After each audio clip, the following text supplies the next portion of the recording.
தானே காரணம். படித்தவங்கள்ட்ட கேட்குறீங்க, ஒழுக்கமாக இருங்க. தாசில்தார் இருந்தால் ஒழுக்கமாக இருங்க, ரெவன்யூ இன்ஸ்பெக்டர் இருந்தால் ஒழுக்கமாக இருங்க, வில்லேஜ் முனிசிபல் இருந்தால் ஒழுக்கமாக இருங்க, நாடு ஒழுக்கமாக இருங்கயா. அரசியல்வாதியை மட்டும் குற்றம் சொல்லுங்க. நீங்கள் நேர்மையாக இருந்து சொல்லுங்க, எவன் ஆளட்டுமே.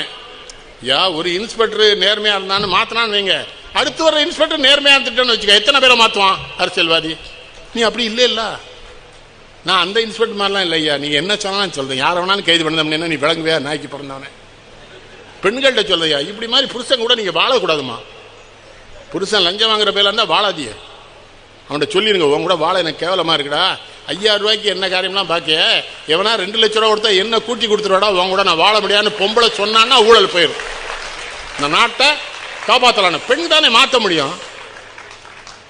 பெண்களை ரொம்ப அடிமையாக்காதீங்க. பெண்கள் நினைக்கணும், போராடணும். பெண்கள்லாம் இப்போ பெண்கள் இந்த மது கடைக்கெல்லாம் எதிராக போராடுங்க, மகிழ்ச்சியா இருக்கு. அங்கேயும் பாருங்க, ஏழை பெண்கள் தான் தைரியமா நிற்கிறாங்க, தைரியமா பேசுறாங்க. மூடியாங்கிற என்னையா, ஒரு பிள்ளை ஏடிஎம்ல பணம் எடுத்துட்டு வந்திருக்கு, அதை கொள்ளையடிச்சிட்டு போய் ஒரு கிழமனையும் கொண்டு அந்த பிள்ளையும் கொண்டு இருக்காங்க. போலீஸ் என்ன பண்ணிட்டு இருக்கு? அவங்களும் ஐயப்பா, அவங்களும் நம்ம சொல்ல முடியல. யார் யாருக்கு சொந்தம்னு தெரிஞ்செல்லாம் அவங்க கைது பண்ண வேண்டியிருக்கு. அதெல்லாம் விசாரிச்சு சொல்ல வேண்டியிருக்கு. இவாள் எம்எல்ஏக்கு சொந்தமா, மாவட்டத்துக்கு சொந்தமா, ஒன்றியத்துக்கு சொந்தமா? காமராஜர் என்ன பண்ணாரு, சொந்த மருமகனை கைது பண்ணி உள்ள வச்சார்.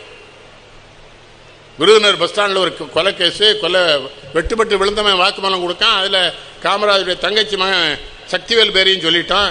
கக்கன் போலீஸ் மந்திரி காமராஜ் கக்கனை கூப்பிட்றாரு, விருதுநகர் கொலையில் எல்லாத்தையும் கைது பண்ணிட்டீங்களா கக்கன்ங்கிறாரு. பண்ணிட்டோங்கிறாங்க. சக்திவேலைங்கிறாரு. கக்கன் சொல்றாரு, நம்ம தங்கச்சி, ஓ ஏன் தங்கச்சி மகனை கொலை பண்ணலாங்கிறீங்களோ கக்கன், அப்போ நம்ம எம்எல்ஏ எல்லாத்தையும் ஆளுக்கு ஒரு 2 பேரை கொலை பண்ண வாழ்ப்பு கொடுப்போமா? இன்னும் கக்கன் இப்படி நிற்கிறாரு.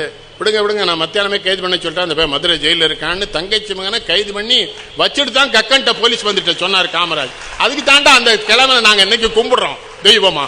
அவன் படிச்சான்னா படிக்காட்டானடா, படிச்ச கேடுகட்ட பயில தாண்டா நாட்டை கெடுத்துட்டீங்க. அவன் படிக்காத தாண்டா எங்களை காப்பாற்றான் இந்த நாட்டை. இன்னும் இத்தனை அணை கட்டி வச்சிருக்காண்டா. எத்தனை அணை? அவன் கெட்டக்கு அப்புறம் ஒரு அணை கட்டினாங்களா அவங்க?